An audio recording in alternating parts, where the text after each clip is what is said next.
बिस्मिल्लाहिर्रहमानिर्रहीम। अस्सलाम वालेकुम dear students of class 10th। आज का हमारा लेक्चर जो है वो एक नए चैप्टर के मुतालिक है। Chapter number 11 organic chemistry. Organic chemistry जो है ये इससे रिलेटेड 3 चैप्टर्स हैं हमारी क्लास 10th में। Chapter 11, chapter 12 and chapter number 13। Chapter number 11 organic chemistry के टाइटल से है। चैप्टर नंबर 12 जो है वो हाइड्रोकार्बन्स के टाइटल से है और चैप्टर नंबर 13 जो है वो बायोकेमिस्ट्री के टाइटल से है। तो तीनों चैप्टर्स बेसिकली ऑर्गेनिक केमिस्ट्री की हेडिंग के अंदर जो है वो आते हैं, या उनके टॉपिक्स हमने इन तीनों चैप्टर में स्टडी करने हैं। सबसे पहले अगर हम देखें कि ऑर्गेनिक केमिस्ट्री जो है ये है क्या चीज़, तो ऑर्गेनिक केमिस्ट्री को हम ये कह सकते हैं कि the study of organic compounds की स्टडी जो है वो ऑर्गेनिक केमिस्ट्री है। अब फिर ऑर्गेनिक कंपाउंड्स क्या होते हैं, क्वेश्चन तो ये भी आ सकते हैं ऑर्गेनिक कंपाउंड्स क्या होते हैं।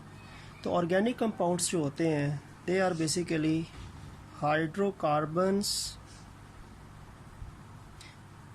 And their derivatives.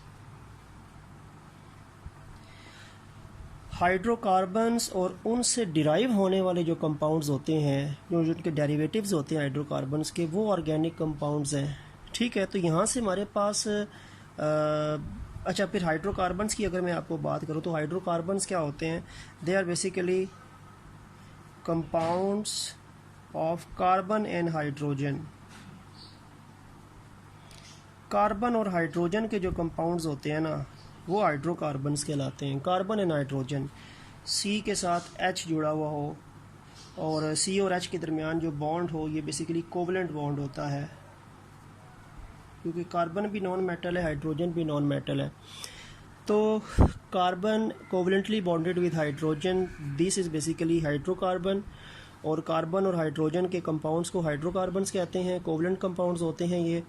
और हाइड्रोकार्बन्स और इनसे डिराइव हुए जितने कंपाउंड्स होते हैं वो ऑर्गेनिक कंपाउंड्स होते हैं। और ऑर्गेनिक कंपाउंड्स की स्टडी को हम ऑर्गेनिक केमिस्ट्री कहते हैं। ठीक हो गया। तो अब यहाँ पे आपके पास 2 डेफिनेशंस बन सकती हैं प्रॉपर, और फिर हमने उन दोनों डेफिनेशंस की बात करने के बाद फिर आगे चलेंगे। सबसे पहले तो ऑर्गेनिक कंपाउंड्स क्या होते हैं। तो ऑर्गेनिक कंपाउंड्स में ये होगा कि the compounds having carbon and hydrogen, यानी हाइड्रोकार्बन्स, एंड देयर डेरिवेटिव्स।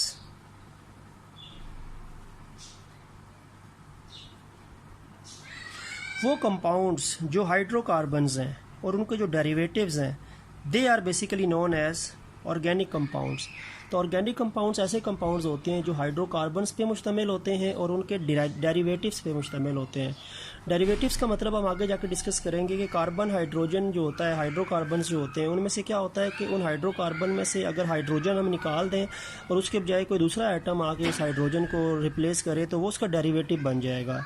जैसे सी के साथ एच लगा है ना, अगर सी के साथ हाइड्रोजन को वहाँ से निकाल के कोई दूसरे एलिमेंट को उसमें शामिल कर दिए जाएँ तो वो ऑर्गेनिक कंपाउंड हाइड्रोकार्बन का डेरिवेटिव बन जाएगा। तो ये तो ऑर्गेनिक कंपाउंड की डेफिनेशन होती है कि ऑर्गेनिक कंपाउंड्स क्या होते हैं। ऑर्गेनिक कंपाउंड्स ऐसे कंपाउंड्स होते हैं जो हाइड्रोकार्बन्स या उनके डेरिवेटिव्स होते हैं। ठीक हो गया।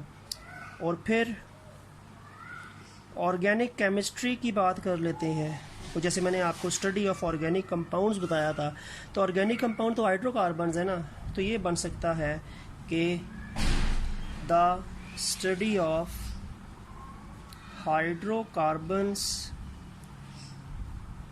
And their derivatives.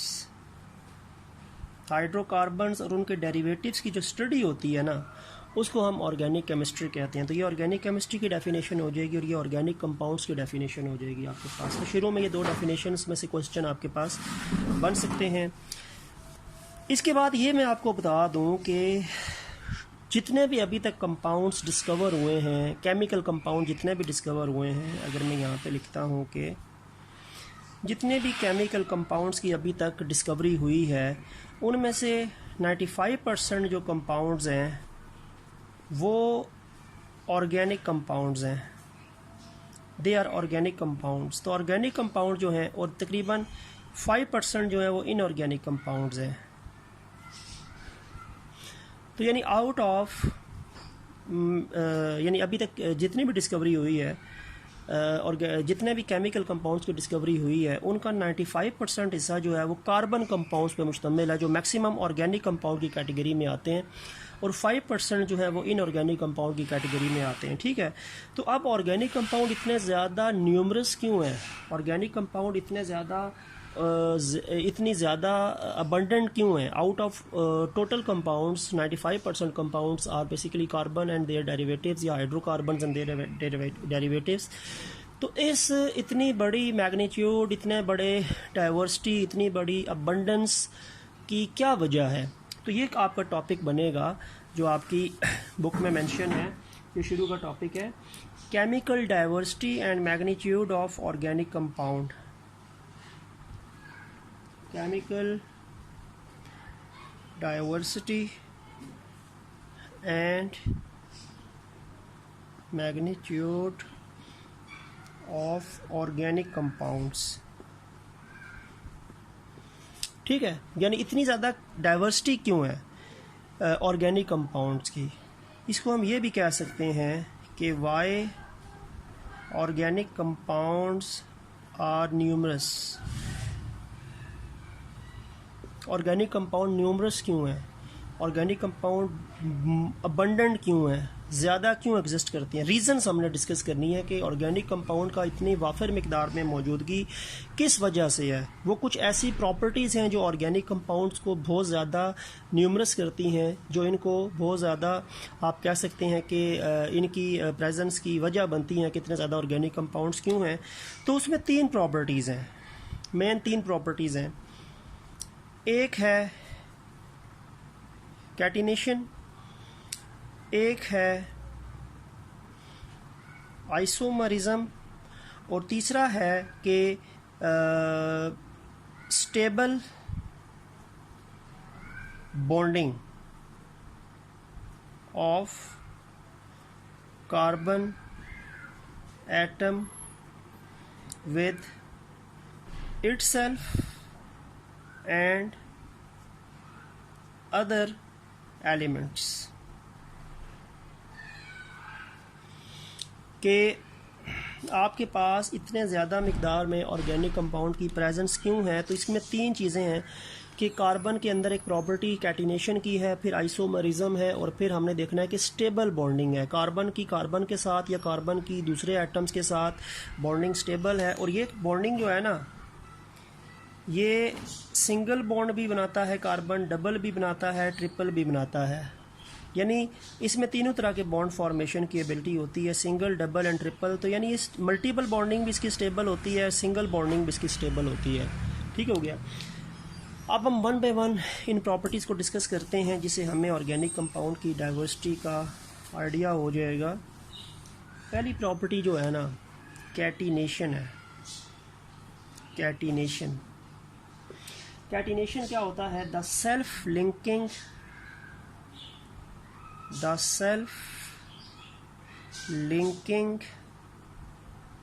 Ability of carbon.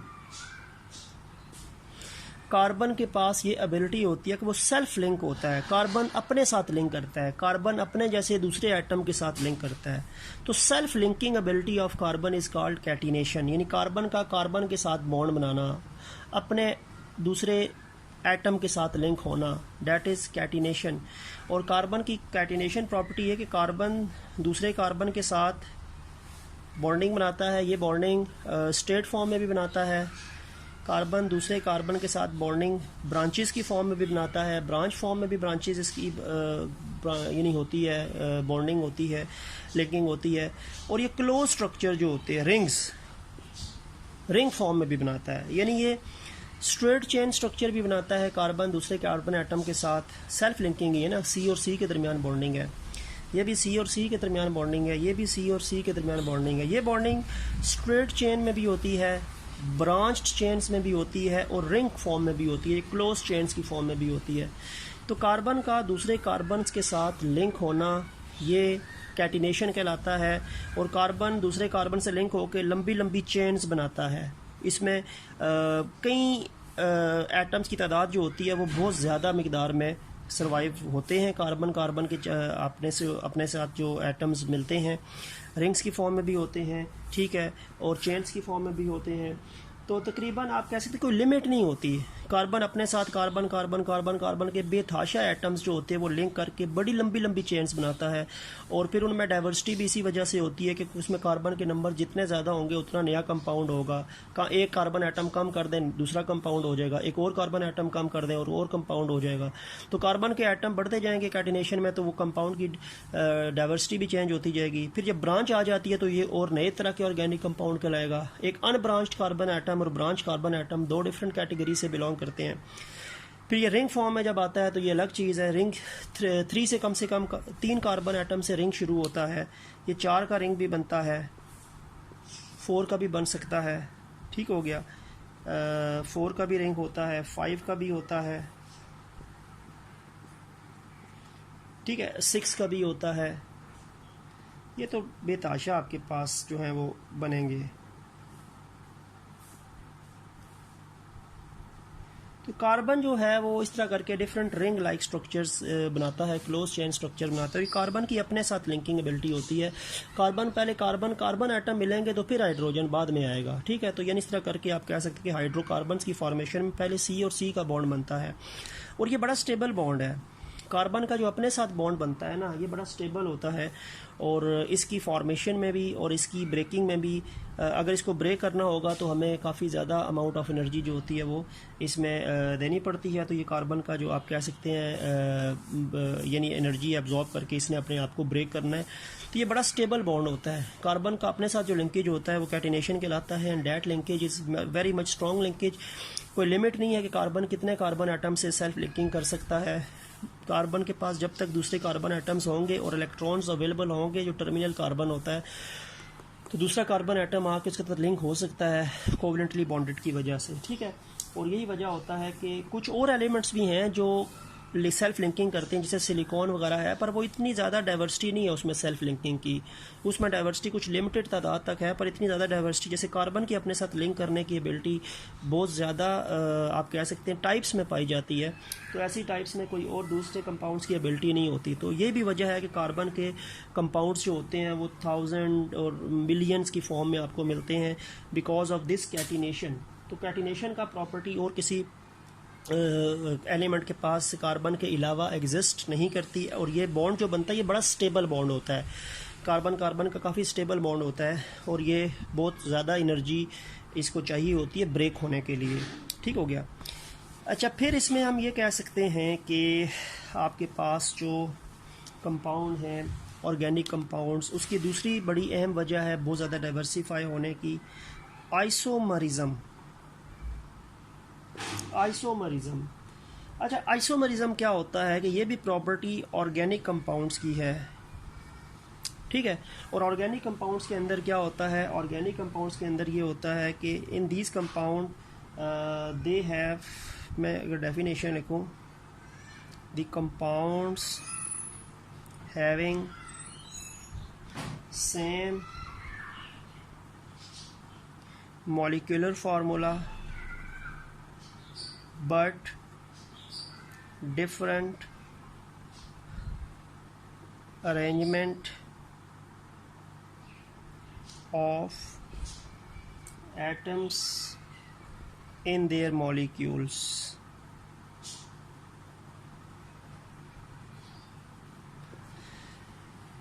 This property is basically known as isomerism. तो आइसोमरिज्म क्या होता है कि कुछ ऑर्गेनिक कंपाउंड्स ऐसे होते हैं, बल्कि काफ़ी ऑर्गेनिक कंपाउंड्स ऐसे होते हैं जिनका मॉलिक्यूलर फार्मूला तो सेम होता है, लेकिन उनमें एटम्स की जो तरतीब होती है वो डिफरेंट होती है। एटम्स की बनावट जो कंपाउंड को बना रही होती है वो डिफरेंट तरीके से उनमें लिंकेज होता है। तो हम ये भी कह सकते हैं they have same molecular formula but different structural formula. Structural formula का मतलब है स्ट्रक्चर में फ़र्क होगा, अरेंजमेंट ऑफ एटम्स में फ़र्क होगा, उनका मॉलिक्यूलर फार्मूला जो होता है वो सेम होता है।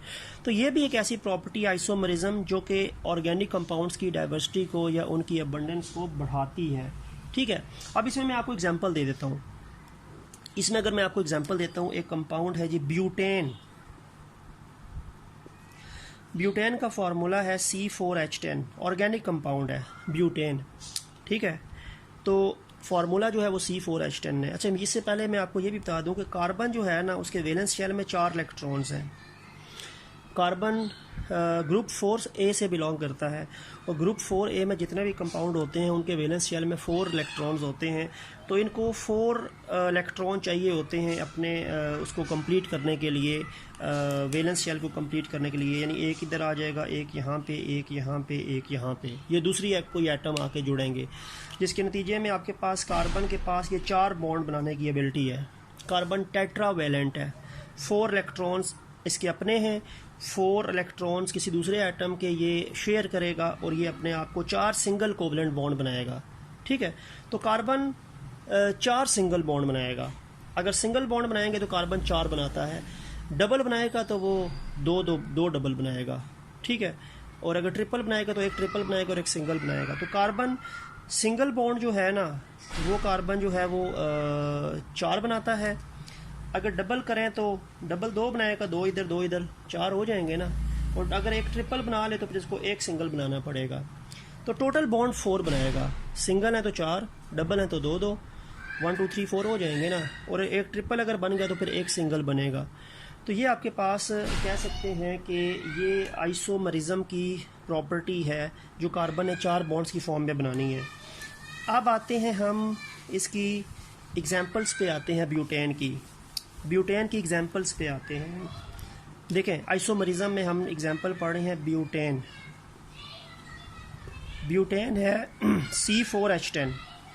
ठीक है, अब 4 कार्बन है। ठीक है, तो इसके यानी इसके स्ट्रक्चर कितने बन सकते हैं, इसके आइसोमर्स स्ट्रक्चर देखो। 4 कार्बन है ना, पहले मैं 4 कार्बन बना दूं और चारों के दरमियान सिंगल बॉन्ड बना दूं।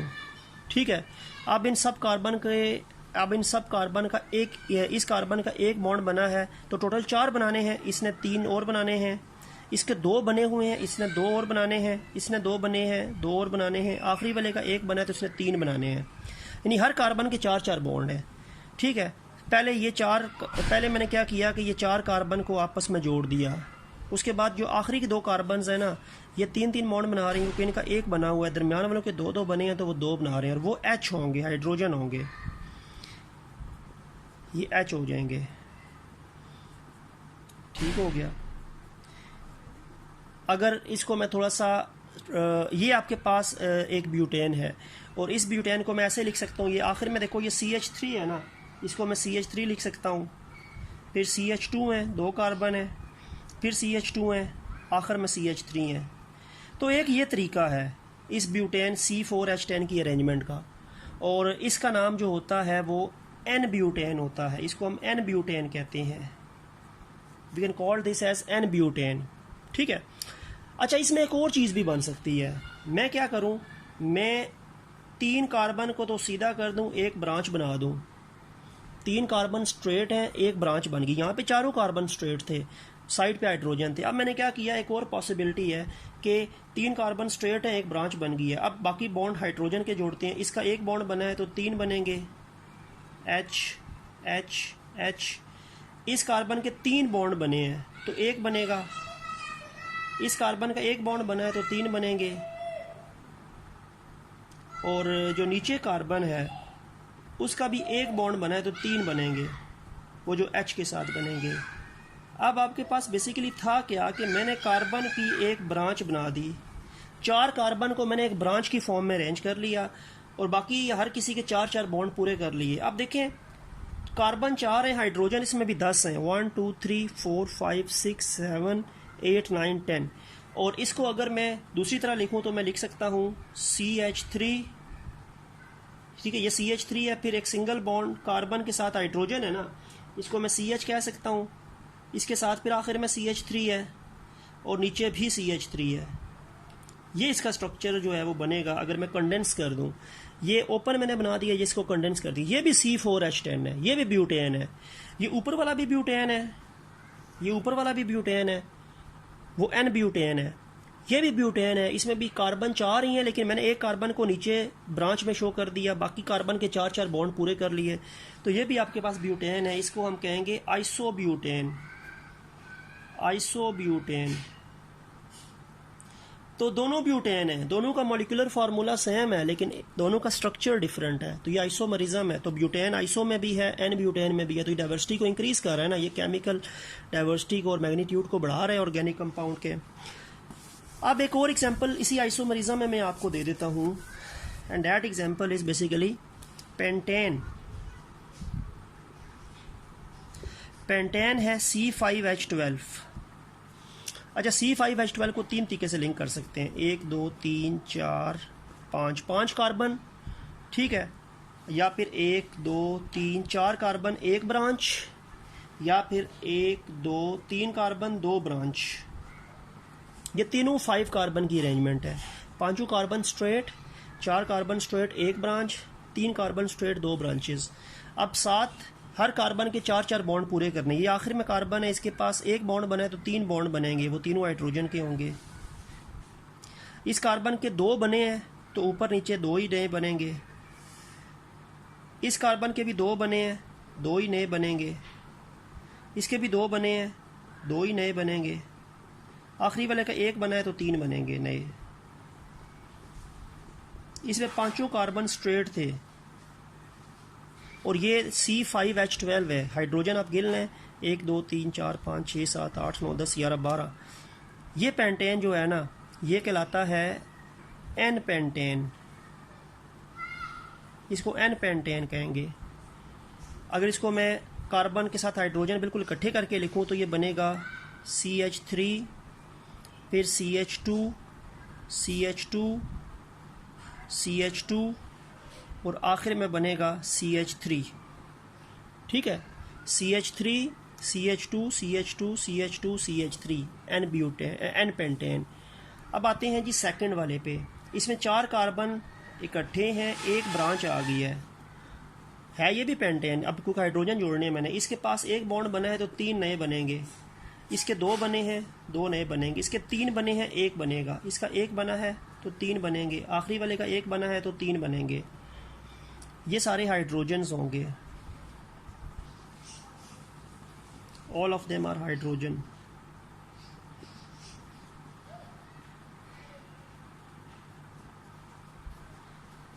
हर कार्बन को 4 बॉन्ड से बना दिया।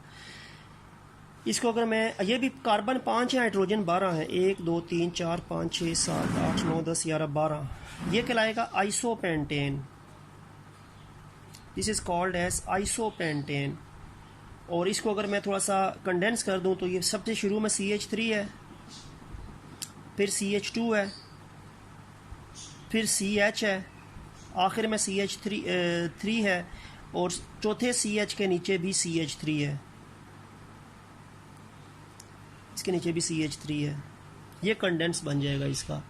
ठीक है, ये आइसोपेंटेन हो जाएगा, C5H12 आइसोपेंटेन। अब इसमें मैं क्या कर रहा हूँ, ये आखिरी वाला जो है, इसमें मैंने 3 कार्बन इकट्ठे सीधे किए हैं, 2 मैंने ब्रांचेस बना दिए हैं, और हर कार्बन के पास 4 बॉन्ड बनाने। इस कार्बन का 1 बॉन्ड बना है ना, ये तो 3 नए बनेंगे। इसका भी 1 बना है तो 3 बनेंगे। इसका भी 1 बना है तो 3 बनेंगे। इसका भी 1 बना है तो 3 बनेंगे। ठीक है, ऊपर कर देता हूँ, थोड़ा सा ऐसे कर देता हूँ, ऊपर एक बना दिया।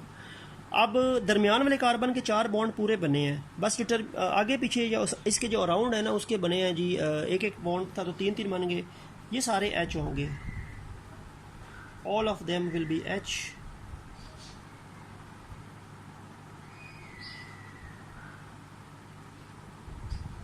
अब ये कार्बन भी आपके पास 5 ही हैं, लेकिन ये कार्बन 5 स्ट्रेट थे, ये 4 स्ट्रेट थे, 1 ब्रांच थी। ये 3 स्ट्रेट है, 2 ब्रांचेज हैं, और 3 3 6 3 9 3 12। C5H12 है ये कहलाएगा neopentane. This is called as neopentane, NEO। इसको नियोपेंटेन बोलेंगे। ठीक हो गया, तो ये नियोपेंटेन है। दूसरा वाला जो है वो आइसोपेंटेन है, पहले वाला जो है वो एन पेंटेन है। इसको मैं कंडेंस करूं तो देखो CH3, फिर दरमियान वाले कार्बन, फिर यहाँ पे भी CH3, ऊपर भी CH3, नीचे भी CH3, जिसका कंडेंस स्ट्रक्चर बन जाएगा। ये इसका मैंने फार्मूला वाइज बना दिया, बॉन्ड शो कर दी, और ये इसका मैंने कंडेंस बना दिया। तो पेंटेन के 3 आइसोमर्स हैं, एक एन पेंटेन, एक आइसोपेंटेन और एक नियोपेंटेन। तो ये ऑर्गेनिक कंपाउंड की डाइवर्सिटी को इंक्रीज ही तो कर रहा है ना। कंपाउंड है कि एक ही है, तीनों का मॉलिक्यूलर फार्मूला सेम है C5H12, लेकिन तीनों के अंदर अरेंजमेंट ऑफ एटम्स में फ़र्क आ गया। तो ये भी तो केमिकल कंपाउंड्स की, ऑर्गेनिक कंपाउंड की डाइवर्सिटी को बढ़ाता है, क्योंकि इनऑर्गेनिक कंपाउंड के अंदर एक ही अरेंजमेंट होती है, उनका मॉलिक्यूलर फार्मूला और स्ट्रक्चरल फार्मूला सेम होता है, लेकिन इनका मॉलिक्यूलर फार्मूला तो सेम है, लेकिन इसमें एक ही कंपाउंड में डिफरेंट अरेंजमेंट ऑफ एटम्स आपको मिलेंगे जो आइसोमेरिज्म कहलाते हैं। और ये जितने भी आपके पास अरेंजमेंट्स होंगे ये आइसोमर्स कहलाएंगे। जैसे पेंटेन के 3 आइसोमर्स हैं, N pentane, isopentane, neopentane. Butane के 2 आइसोमर्स थे, एन ब्यूटेन और आइसोब्यूटेन। तो ये स्ट्रक्चर्स आपको ऑर्गेनिक कंपाउंड की डाइवर्सिटी को इन्हेंस करते हैं, ठीक है। और लास्ट चीज़ थी कि ऑर्गेनिक कंपाउंड की डाइवर्सिटी इतनी ज़्यादा क्यों है, तो वो बात ये है कि कार्बन के, मैंने अभी आपको सिंगल बॉन्ड तो बताए हैं ना, लेकिन थर्ड प्रॉपर्टी ये है कि जो कार्बन है ये मल्टीपल बॉन्ड्स भी बनाता है, और वो मल्टीपल बॉन्ड्स बहुत ज़्यादा स्टेबल होते हैं। It form stable multiple bonds. अपने साथ तो कार्बन के सिंगल वगैरह बनते हैं, डबल भी बनते हैं, ट्रिपल भी बनते हैं, लेकिन इसके मल्टीपल बॉन्ड भी स्टेबल होते हैं। जैसे मैं ये कह सकता हूँ कि कार्बन से डबल बॉन्ड भी बनता है, कार्बन से ट्रिपल बॉन्ड भी बनता है, वो भी स्टेबल है। सिंगल तो है ही स्टेबल ना। कार्बन का ऑक्सीजन के साथ बनता बॉन्ड वो भी स्टेबल है, कार्बन का नाइट्रोजन से ट्रिपल बॉन्ड बनता है वो भी स्टेबल है। तो कार्बन अपने साथ तो बॉन्ड बनाता ही है मल्टीपल, लेकिन कार्बन दूसरी आइटम्स के साथ भी मल्टीपल बॉन्ड्स बनाता है, और वो बॉन्ड्स भी काफ़ी ज़्यादा स्टेबल होते हैं। तो स्टेबिलिटी ऑफ बॉन्ड्स जो होती है और मल्टीपल बॉन्डिंग जो होती है कार्बन की अपने साथ और दूसरे एलिमेंट्स के साथ, ये भी कार्बन के कंपाउंड्स को बहुत ज़्यादा बढ़ाती है, इन्हेंस करती है। तो ये वजह है कि कार्बन के कंपाउंड जो ऑर्गेनिक कंपाउंड्स होते हैं वो अपनी स्टेबिलिटी ऑफ बॉन्डिंग की वजह से, और वे ऑफ बॉन्डिंग उनमें सिंगल, डबल, ट्रिपल तीनों तरह की होती है, तो इस वजह से उनकी जो आप कह सकते हैं कि अबंडेंस जो होती है वो बहुत ज़्यादा है। और एक जगह पे आपकी बुक में मेंशन है कि अभी तक तकरीबन 20 मिलियन केमिकल कंपाउंड्स जो हैं वो अभी तक डिस्कवर हुए हैं या पता है। 20 मिलियन ऑर्गेनिक कंपाउंड, 20 मिलियन तकरीबन 2 करोड़ बनते हैं। तो 20 मिलियन ऑर्गेनिक कंपाउंड में से 95% जो कंपाउंड है वो कार्बन कंपाउंड्स हैं जो ऑर्गेनिक कंपाउंड की कैटेगरी में आते हैं। तो ये बहुत बड़ी वैल्यू है। 20 मिलियन ऑर्गेनिक कंपाउंड का 95% हिस्सा जो है वो ऑर्गेनिक कंपाउंड्स पर मुश्तमिल है। तो ये 3 वजूहात हैं, एक तो स्टेबल मल्टीपल बॉन्डिंग है, दूसरा इसकी आइसोमरिज्म का इसमें रोल है इसकी डाइवर्सिटी में, और थर्ड रोल जो इसमें था वो कैटिनेशन का रोल है। तो ये कुछ पैरामीटर्स थे जिसकी वजह से ऑर्गेनिक कंपाउंड्स आपके पास बहुत ज़्यादा मिकदार में मिलते हैं, और उनकी डाइवर्सिटी और उनकी अबंडेंस जो है वो इनऑर्गेनिक कंपाउंड के मुकाबले में बहुत ज़्यादा है। तो आज का हमारा लेक्चर यहीं तक था। उम्मीद है आपको बेटर इसकी अंडरस्टैंडिंग होगी। तो नेक्स्ट लेक्चर तक के लिए अल्लाह हाफिज़।